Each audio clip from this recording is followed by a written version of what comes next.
Hello, I hope तुम्ही सगळे खूप छान आहात. सो आज आमचा सकाळी बेत होता तो म्हणजे ढोकळ्यांचा. मी ढोकळे लावले होते आज आणि मला इडलीचं पण टाकून घ्यायचं होतं कारण की खूप दिवस झाले इडली सांबार वगैरे काहीच झालेलं नव्हता.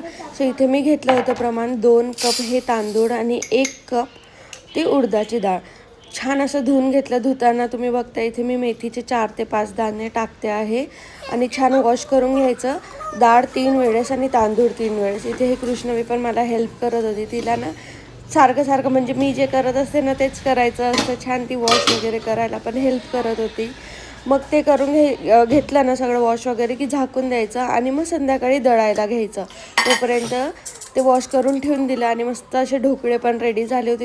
इतके छान ढोकळे झाले होते ना, खरंच खूप मस्त.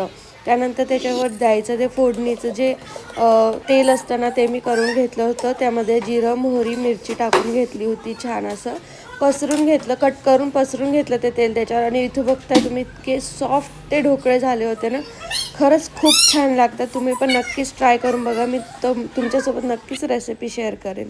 त्यानंतर आम्हाला घ्यायची होती कृष्णवीची ॲडमिशन. बापरे, एवढं टेन्शन आम्हाला त्या ॲडमिशनचं. खूप असं डोकं दुखायला लागलं होतं माझं. म्हणून मग संध्याकाळी मी स्वयंपाक न करता साधी अशी भाकरीच केली होती आणि त्याचा काला करून घेतला.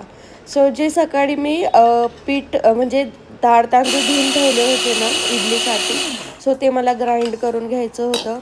सो तांदूळ ग्राइंड करताना मी ना त्याच्यात 1 कप पोहे भिजून टाकलेले होते. सो ते छान फर्मेंट होतं. सो असं फर्मेंट म्हणजे ते मिक्स करून झालं की ते छान ठेवून द्यायचं असं गरम वगैरे जागेवर. मी ओव्हनमध्ये ठेवते.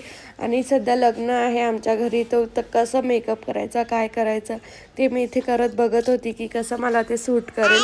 आणि असा हा मी मेकअप लुक केला होता. तुम्ही नक्कीच मला कमेंट करून सांगा की कसं दिसतं ते.